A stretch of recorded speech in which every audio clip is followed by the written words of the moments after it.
The train was about to depart, but my fiancé, Luke, blocked our way with unwavering determination.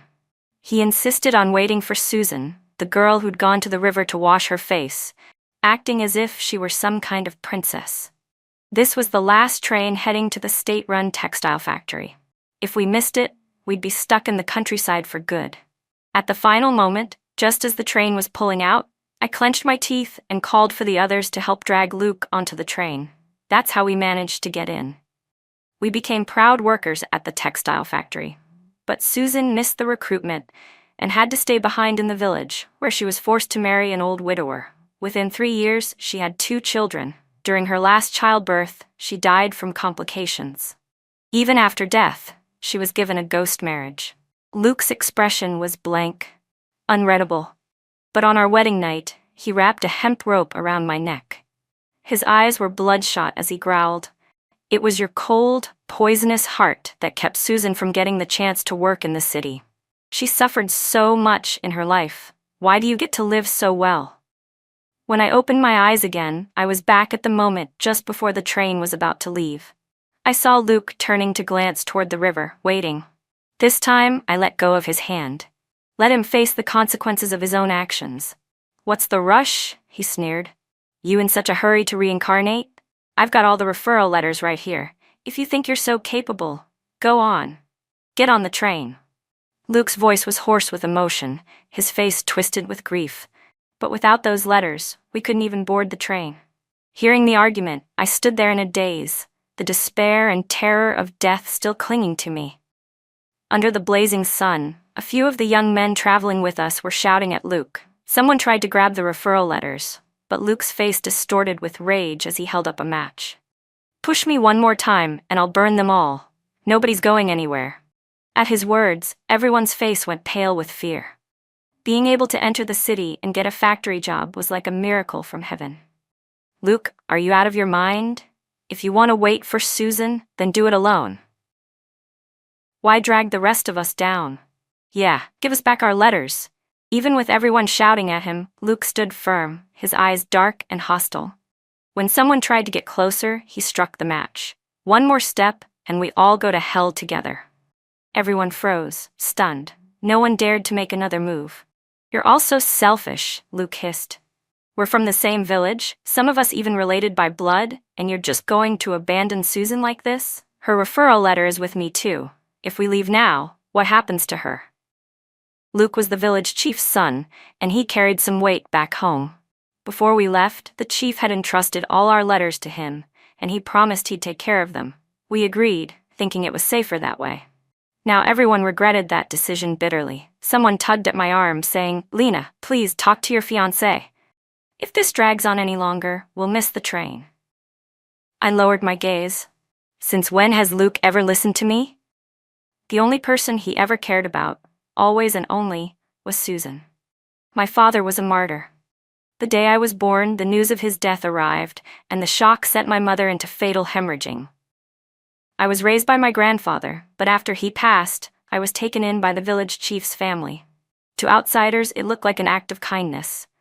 They saw the chief's family as honorable for taking in an orphan like me. But it wasn't until I had died once that I saw things clearly. The truth was, they took me in to secure the inheritance of a family line with no heirs. It wasn't just about my house and land. They also wanted the martyr's pension that came with my father's name. Luke's cold eyes swept over me. "What now, Lena? You gonna try and stop me too?" "No," I said. "You're right. We really shouldn't leave Susan behind." I fought hard to keep the bitterness out of my voice, but my words instantly angered the others. "Lena, can you be rational for once?" Someone snapped. "Just because he's your fiancé doesn't mean you should blindly take his side." "Yeah, if we lose this chance to work in the city, who's going to take responsibility?" "You." Their scolding only made Luke more scornful. Luke shot them a cold glance and barked. "What are you yelling about? The only reason any of you even got a chance to go work at the factory is because my dad fought for it. One more word, and none of you are going." He waved the referral letters in his hand, both proud and provocative. Then he glanced over at me, since I'd stayed quiet the whole time. "Lena's way more obedient than the rest of you. Learn from her." I let out a cold laugh but didn't say anything back.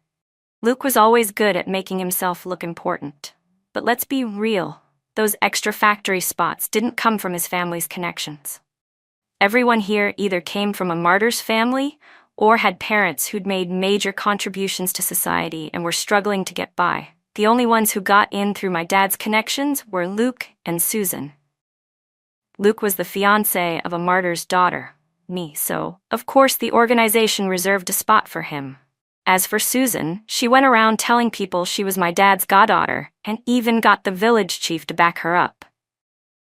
I didn't call her out in my past life, but this time I won't stay silent. The sun was scorching, baking the ground beneath our feet. Everything around us was hot to the touch. The sharp whistle of the train engine up ahead sounded like a death sentence. One of the guys from our village, Mike Carter, finally cracked. His dad was an old coal miner who died in a mine collapse during a rainstorm. That sacrifice was the only reason Mike got his spot at the factory. "Luke, damn it, give me my letter." Mike lunged at him, but Luke took a step back. Gritting his teeth, he suddenly struck the match. With a sharp flick, a flame danced dangerously close to the brown paper envelope. Just as everyone stared at him in shock, watching the edges of the envelope begin to blacken, Susan came running up, pants legs rolled, her pale face flushed red. She walked right past us, and even took a moment to pull out her little mirror to check her reflection. Facing the angry stares and accusations, she smiled sweetly and said, "What's the rush? The train doesn't have wings, it's not going to fly away." By now, Luke had already tucked the match back in his pocket. Like he was revealing treasure, he smugly handed over the envelope. "All right, we can go to the city together now." Mike's jaw clenched so tight you could hear his teeth grind. His fists were balled so tightly they creaked. When Susan took the envelope from Luke, she deliberately let her fingers brush against his hand and even winked at him. How had I not seen it before? Those two had been sneaking around behind my back all along, and I actually believed their whole brother and sister nonsense. The train's whistle shrieked again. Mike snatched the envelope containing the referral letters and shouted at us, "What the hell are you all standing around for? Get on the damn train!" Everyone broke into a run, desperate not to miss it. I ran after them in a half jog. As Susan passed me, hand in hand with Luke, she finally seemed to notice me. "Lena," she said, "why are you running so slow? Are you still mad at Luke? Are you holding us back on purpose?" "What would I be mad about?" I replied evenly. But luck wasn't on our side. Just as I finished speaking, the train doors slammed shut.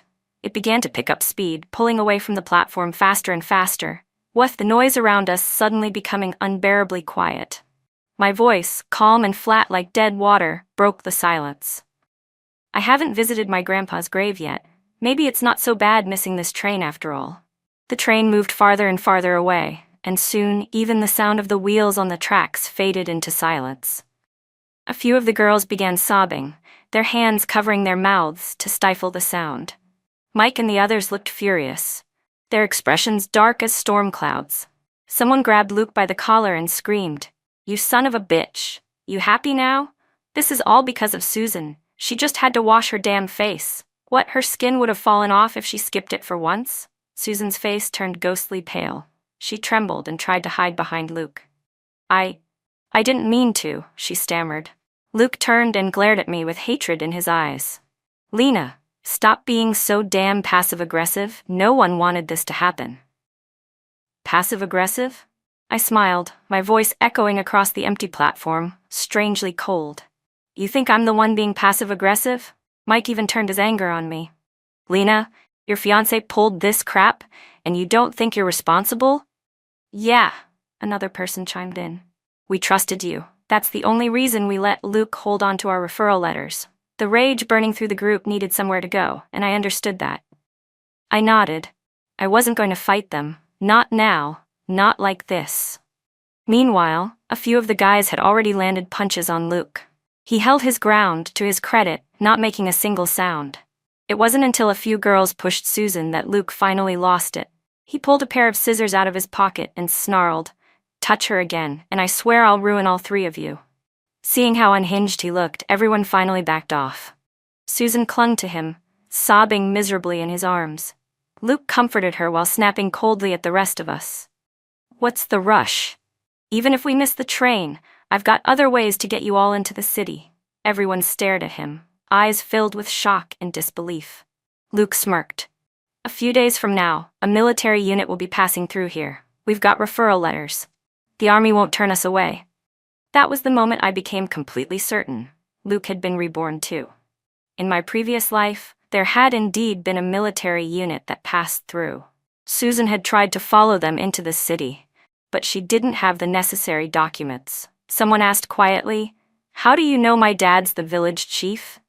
Luke tilted his head arrogantly and wiped the blood from the corner of his mouth. Is it weird that I know a few things? Besides, the commander of the Southern Military District is an old friend of my father's. As long as I give his name, they won't refuse us. Hope flickered in everyone's hearts. Some even started cozying up to Luke. Only Mike remained stiff-necked, his voice full of resentment. What are you so proud of? If you hadn't messed things up, we wouldn't need to beg the army. Luke gave him a cold glare. Susan pouted and spoke in a sugary tone, though there was an unmistakable threat beneath it. Mike, are you saying you don't want to go to the city? Mike choked on his words, his face flushing red with anger. I smiled cheerfully. The military's got their own mission. They might not let us tag along. Susan visibly flinched, grabbing Luke's hand instinctively. He glared at me like he wanted to tear me apart. Stop talking nonsense. No one needs your sarcasm. Then let's wait and see, I said, my smile deepening as I turned and walked back toward the village. The sun stretched my shadow long and thin behind me. In my past life, I had clung to Luke, trying to escape the countryside. I never realized that he had been using me from the very beginning. But in this life, I'll make sure they both experience what it means to be truly miserable. When I got back to the village, I happened to catch the village chief in his courtyard cursing loudly. When he saw me return, his face twisted. Lena, what are you doing back? We missed the train, I replied flatly. His expression changed instantly. He dropped his hoe and took off running toward the train station. I watched his figure disappear into the distance and let out a cold laugh. Luke and Susan wanted to make it into the city? Not in this life.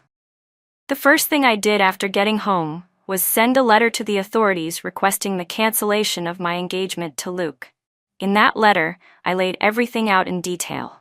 Why I was calling off the wedding, Luke and Susan's inappropriate relationship, and the truth that Susan was never my father's goddaughter, despite what they claimed. 2 days later, just one day before the military was scheduled to arrive, I got a reply. The letter clearly stated they would investigate the matter thoroughly, and if confirmed, Luke and Susan's entry permits would be revoked. I smiled with satisfaction and burned the letter. In the flickering light of the flame, my face reflected nothing but grim delight. We returned to the train station as planned. The scorching sun glinted off the tracks, so bright it hurt the eyes. Everyone paced anxiously on the platform. Susan stood beside Luke, throwing me a smug look. Lena, why are you ignoring me? Still mad at Luke? She asked sweetly. You better watch yourself. If you keep this up, Luke might not take you into the city. I stared at her coldly. She had the nerve to say that, after using my father's name to secure a spot, and now she was threatening me with it. Luke gave me a frosty look. You'd better stop playing games. If you keep this up, you can leave right now. I smirked. So arrogant. I was just curious how they'd react once they found out their permits had been revoked. Why should I leave? I said. I have my entry permit. Luke's eyes turned even colder. Susan tilted her head, playing with a strand of hair as she looked me up and down. Lena, don't upset Luke again, okay? She said softly. We women should stay soft and gentle, Susan said sweetly. After all, men are the head of the family. She deliberately leaned closer to Luke, playing the perfect picture of a meek and obedient little flower. I couldn't help but snap back. Even Chairman Mao said that women hold up half the sky. What, are you saying you don't agree with a great leader's ideals? Susan's face went instantly pale. That was a dangerous accusation and she knew it. She wouldn't dare take that on. The tension thickened. Everyone from the village was now watching like it was a show. Luke glared at me, then gently raised his hand to wipe the sweat from Susan's forehead. The intimacy of the gesture made several people turn away awkwardly. In this era, even married couples didn't display affection so openly in public. Luke locked eyes with me, his gaze full of warning. If you dare bully Susan again, I swear, once I meet the general, I'll report your factory quota and have it taken away. I laughed aloud. Wow, Luke, you've repeated that lie so many times you actually believe it now. Before the words had even faded, a green military truck slowly rolled into view. The crowd immediately lit up, waving and shouting excitedly. Susan wasn't weak and fragile anymore either. She straightened up and ran faster than anyone. Luke hurried right behind her. I stood at the edge of the group, watching as Luke and Susan shoved past Mike and the others to get to a military officer. Comrade, we missed the train, Luke said as he pulled out a referral letter. My father and your general go way back. These are all children of martyrs. We're hoping you'll help us get to the city. He deliberately emphasized the words children of martyrs, then cast a threatening glance in my direction, clearly afraid I'd expose him. Before the officer could respond, Susan's eyes filled with tears. My father was John Liang. He died on the battlefield. We all have referral letters. Please, for the sake of my father's sacrifice, let us come with you. Her voice trembled with grief, her sorrow so sincere-looking it could fool anyone who didn't know better. The others from our village all turned to look at me. After all, in the eyes of outsiders, Susan was my father's goddaughter. Even though many of them privately disapproved of her clinginess and fakery, none of them stepped forward to call her out. Not now. John Liang was your father? The officer asked, eyes suddenly alert. Susan lowered her gaze, tears clinging to her lashes. Yet in her eyes, I caught the faint glimmer of calculation. Luke stood behind her, with his chin raised high, already acting like victory was his. Yes, Susan choked out. He was my father. I grew up hearing stories about him. I've dreamed of going to the city to visit where he's buried. No, he didn't return home.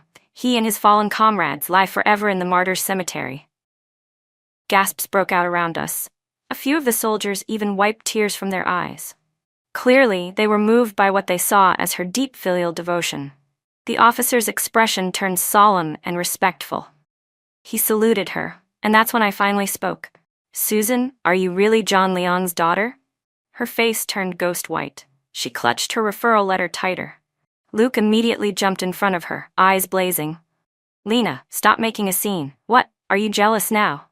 The lead officer gave Susan a confused look. Susan shot me a furious glare before finally muttering, I'm not his biological daughter, I'm his goddaughter. Luke took the chance to pull out a forged letter from the village chief. Comrade, here's a signed statement from our village leader. You can read it yourself. A few of the villagers chimed in to support them. Yes, we all knew Susan got her referral because she's a martyr's goddaughter. That's right. Please let us board. Susan has always been close to Mr. Liang's family. We all know that. But the truth was, Susan had never been close to my family. What she was close to was Luke. I wasn't surprised by the villagers' response.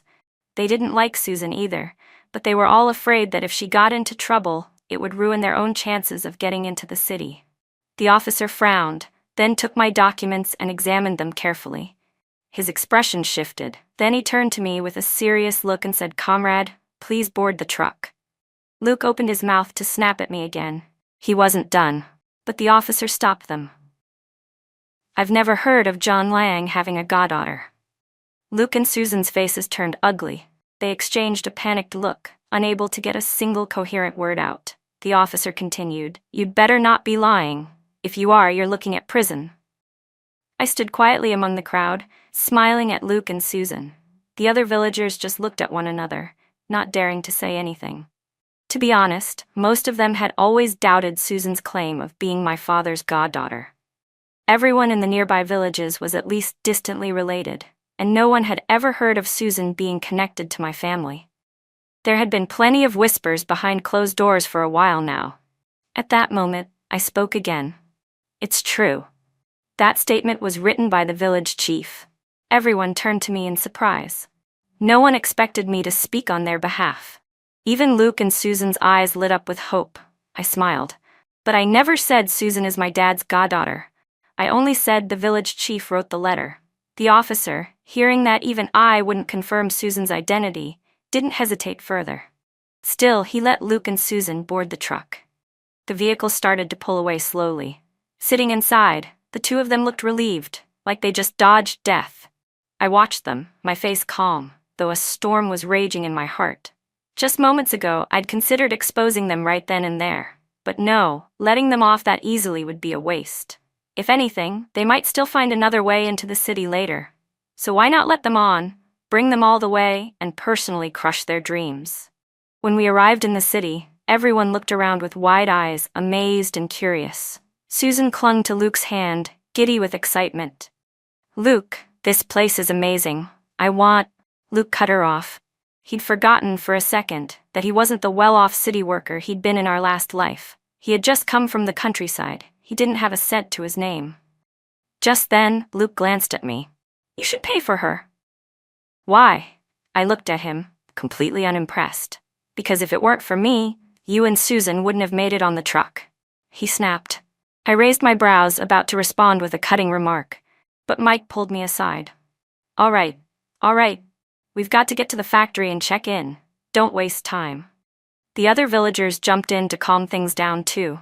Luke clenched his teeth and held his tongue. It was getting late. He didn't dare cause more trouble. Sensing the shift, Susan quickly tried to ease the tension. "It's okay, Luke. I'm fine."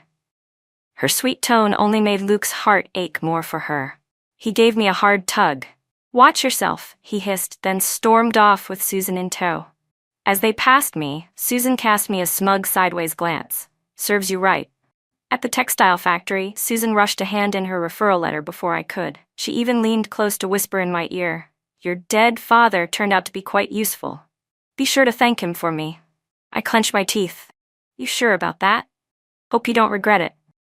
"Regret what?" she said, then flashed her new watch in my face. "See this? Luke bought it for me."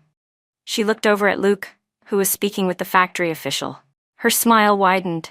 "You ever wonder where your yearly compensation payments went?" "They're with me. Luke's just scared I won't have money to eat meat. He says I'm delicate and need to be pampered.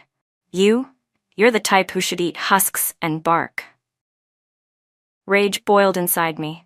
Susan always wore new clothes, glowing with health, while other girls in the village were pale and thin. I'd thought her parents spoiled her. Now I knew the truth. She'd been living well off my father's death benefits. That realization only deepened my hatred for Luke. The official was still examining everyone's documents carefully. No one noticed how his frown was deepening. Seeing my tense expression, Susan burst into laughter, doubled over with joy.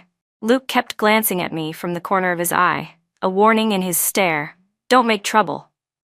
At the same time, a crowd of reporters had gathered outside the factory gates. Susan and Luke elbowed their way to the front. Susan tossed her shiny black hair and forced a strong, dignified smile at the cameras. "Hello, everyone. I'm the daughter of John Liang, the war martyr." The crowd gasped. "John Liang? The one who killed more than a dozen Japanese soldiers in battle? The hero who rushed toward a Japanese tank carrying explosives in his arms? Incredible. You're the daughter of that hero." Amid the crowd's admiring gasps, Susan forced out a tear.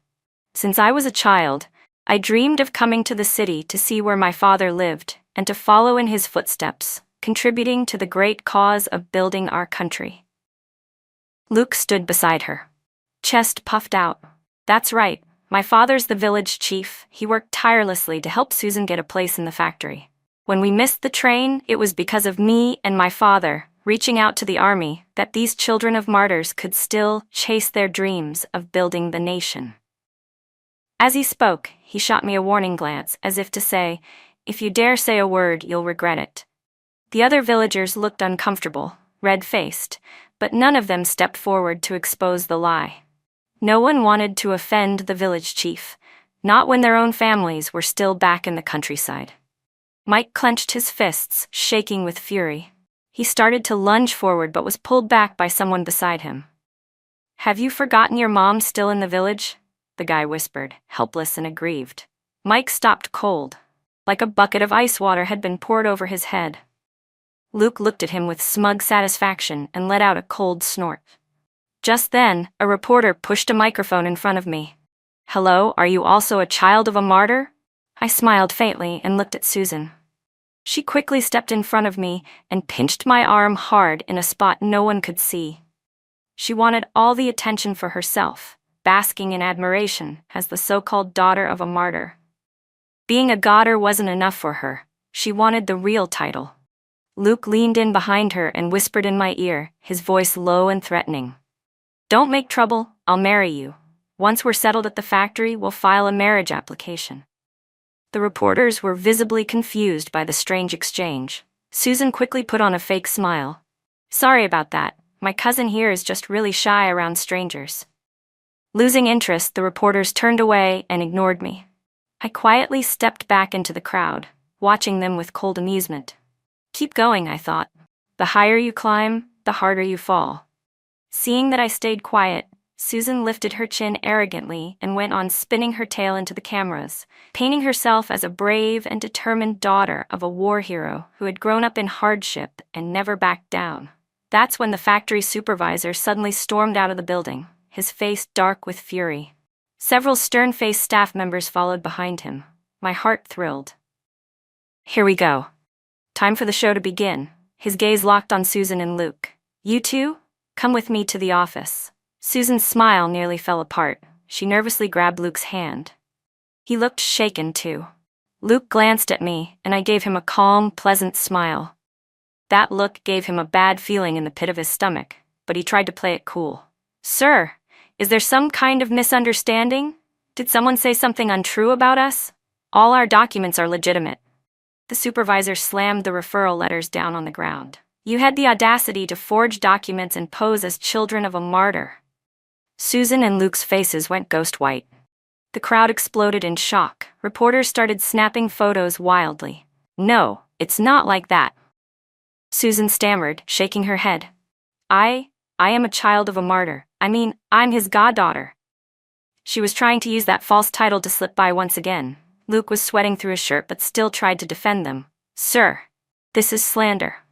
The supervisor cut him off. "The military district has completed their investigation. You and Susan colluded in a fake relationship, abused your connections, and forged your way into the factory. Absolutely disgraceful."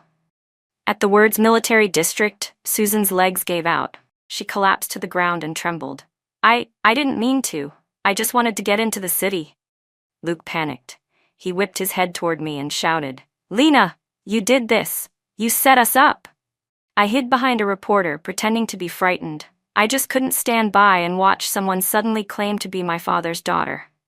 Another wave of shock rippled through the crowd. "So you're John Liang's real daughter?" reporters shouted, cameras flashing. "Oh my God, who are these people? These two shameless cheaters should be thrown in jail." At that moment, several police officers entered the scene. "You're under investigation for forging official documents, dishonoring a war hero's legacy, and other serious offenses. You'll need to come with us." Susan finally cracked and burst into loud sobs. "No, it wasn't me. It was Luke. He didn't know." Luke's eyes widened in disbelief as Susan threw all the blame onto him. "Susan, are you insane?" She clenched her teeth, avoiding his gaze. "It was Luke. He forced me. He said he liked me and made me come to the city with him." Her words didn't just shock Luke, they stunned me and our fellow villagers as well. Mike spat on the ground. What a filthy liar. Luke completely broke down. The woman he had loved for 2 lifetimes had just betrayed him in front of everyone. He tried to lunge at her, but the police held him back tightly. "Susan, say that again if you dare." She flinched, shrinking away. "It was you. You forced me." The two of them, who had been all lovey-dovey just moments ago, now looked like they wanted to strangle each other. "You piece of trash! I'll kill you!" Luke roared, straining against the officers. Honestly, if the police hadn't been holding him, I wouldn't have doubted that he really would have done it. As the officers dragged him away, Luke kept yelling, "You can't arrest me. That liar's letter was fake, but mine was real. I'm a martyr's family member. I'm Lena's fiancé." I smiled and shook my head. "Luke, what makes you think I'd ever still want to marry you? You love me, don't you?" he shouted like he was grasping at his last lifeline. He stumbled toward me desperately. I pushed him away. "That was before. I died once already. Why would I still love you? Our engagement is canceled." The moment I said that, Luke's pupils dilated in shock. The others didn't understand what I meant by died once. But Luke did. So did I. He shook his head violently. No, that's not true. I didn't mean it. I didn't mean for it to happen. He was falling apart, completely unhinged. He knew this was the end. Reporters swarmed in with microphones and cameras. Why did you pretend to be a martyr's child? Is it true you two were having an affair? Why would you shame a national hero like this? Susan was dragged into the police car, still screaming, "Don't arrest me. I don't want to go to jail." Luke looked completely blank, eyes hollow as they shoved him into the squad car. The sound of sirens wailed as they were taken away. The crowd around us broke into applause. A few villagers came over and patted me on the shoulder. But I knew this was only the beginning of their reckoning. It wasn't over yet. Once the storm passed, I and a few of the villagers successfully started our jobs at the textile factory. By day, I worked on the floor. By night, under the yellow glow of a dim lamp, I compiled materials for a formal report. For years, Luke's family had taken my father's death benefits, my land, and my home. To say they raised me was a joke. I had funded their whole household with the money meant for me. Even the village chief's family lived in my house, while they rented out their own for income. I documented it all. Every abuse of power, every property they stole, every wrong. I even included the chief's long history of corruption. 3 months later, the workshop director suddenly called me into his office. When I walked in, I saw an elderly man in uniform sitting at the desk. I recognized him from an old photo in my grandfather's collection. In my past life, this man had once done great favors for both me and Luke. Grandpa Goo. Grandpa Goo was my grandfather's childhood friend and my father's mentor. In my previous life, because of me, he had shown Luke a lot of kindness, helping him rise quickly through the ranks. And the person I'd sent my report to a few months ago was Grandpa Goo. He looked up at me with kind eyes. "Child, I've read everything you sent," Grandpa Goo said. "You've suffered a lot." His voice was heavy with guilt and sorrow. He felt he had let down his childhood friend and the young disciple who had sacrificed his life too soon. My nose tingled with emotion. I shook my head. "Grandpa Goo, I just want justice." He nodded firmly, his eyes welling with tears. "You've done well. I was blind all these years, trusted the wrong people. I thought Luke's family would treat you right. Don't worry, I'll get to the bottom of this and make things right." Thanks to Grandpa Goo's decisive actions, the investigation moved quickly. The truth came out. Luke's family had stolen a martyr's death compensation, illegally seized my land and house, and profited shamelessly off a dead man's legacy. It was all exposed. The village chief was stripped of his position and sentenced to prison. With Grandpa Goo's help, my home, land, and my father's compensation were returned to me. For the first time, the weight in my heart lifted. Decades passed. 90 years later, I had become a well-known industrialist. I was invited back to my village to share my story with the younger generation, to inspire them. The new village chief was a humble, down-to-earth man, and the villagers welcomed me warmly. I spent the day visiting the village. The once dilapidated mud homes had been replaced by neat little townhouses. There was even a big public square where children ran and played, laughing. After the event, the new chief quietly pulled me aside. He seemed hesitant, like he didn't want to ruin the moment, but said, "There's something I feel you should know before leaving." I raised an eyebrow. "Go on." "After Luke and Susan got out of prison, they ended up together," he said carefully. I tilted my head slightly. "Them, huh?" I could hardly even remember their faces.